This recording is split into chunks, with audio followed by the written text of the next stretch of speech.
Des dizaines de millions emportés par des braqueurs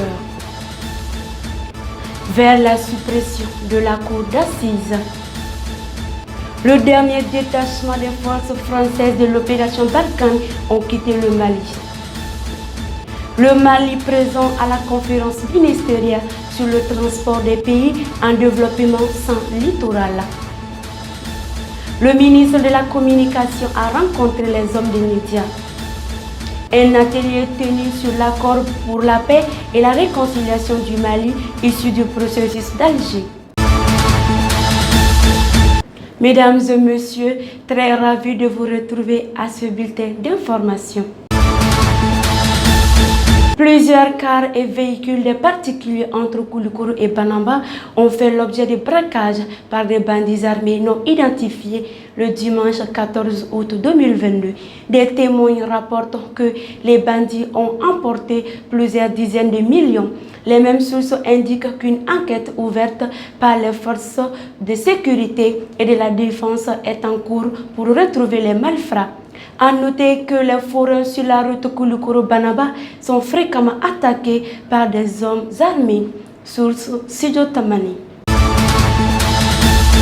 La cérémonie d'ouverture de l'atelier national de validation des avant-projets du Code pénal et du Code procédure pénale s'est tenue hier lundi 15 août 2022 à l'hôtel Maneva Palace.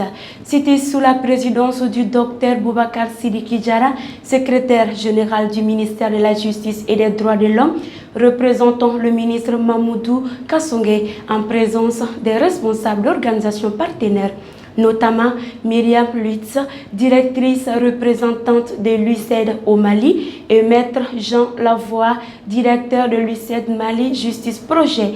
C'est un atelier de 5 jours organisé par le ministère de la Justice et des Droits de l'Homme en partenariat avec ses partenaires des États-Unis, notamment l'UCED Mali Justice Projet, dont l'objectif est de proposer des avant-projets de textes pénaux consensuels dont l'application contribuera non seulement à garantir la bonne gouvernance, la stabilité et la paix, mais aussi à restaurer la confiance des justiciables envers la justice, identifier les lacunes, vides juridiques, anachronismes, incohérences, contradictions et insuffisances relevées dans le Code pénal et le Code de procédure pénale en vigueur pour les corriger.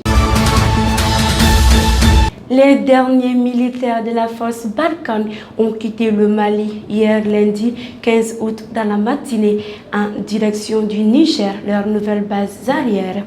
L'information a été annoncée par l'état-major des armées françaises dans un communiqué. Cette annonce intervient au lendemain d'une manifestation organisée dans la ville de Gao contre la présence des soldats français. Les manifestants ont accusé les militaires français d'être les parrains des terroristes au Mali. La ministre des Transports et des Infrastructures, Mme Dambélé Madina Sissoko, est à Turkmenbashi, une ville de Turkménistan, où elle prend part à la rencontre internationale sur le secteur des transports. La conférence est organisée par le Turkménistan en partenariat avec les Nations Unies et se tient sous le thème central « Processus d'Aqaba », financé pour une meilleure connectivité.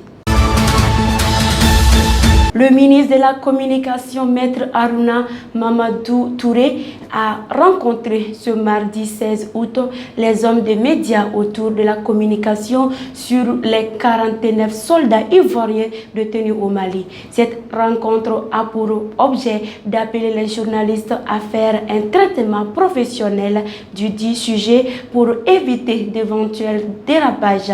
Les journalistes, pour leur part, n'ont pas hésité d'attirer l'attention du ministre sur certains vidéomans qui sont les premiers amplificateurs de la crise, et aussi du côté de la Côte d'Ivoire qui doit aussi encadrer certains vidéomans ivoiriens.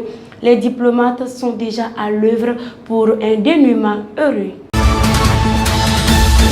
Du 14 au 16 août, la salle de réunion de la préfecture de Koutchala a abrité un atelier de formation sur l'accord pour la paix et la réconciliation du Mali issu du processus d'Alger. Durant 3 jours, les autorités locales, les représentants des chefs de village, les représentants des élus locaux, les représentants des associations féminines, les représentants de la jeunesse et bien d'autres participants ont pris part au dit atelier. Cet atelier s'inscrivait dans la lecture, l'explication et la sensibilisation de l'accord pour la paix et la réconciliation.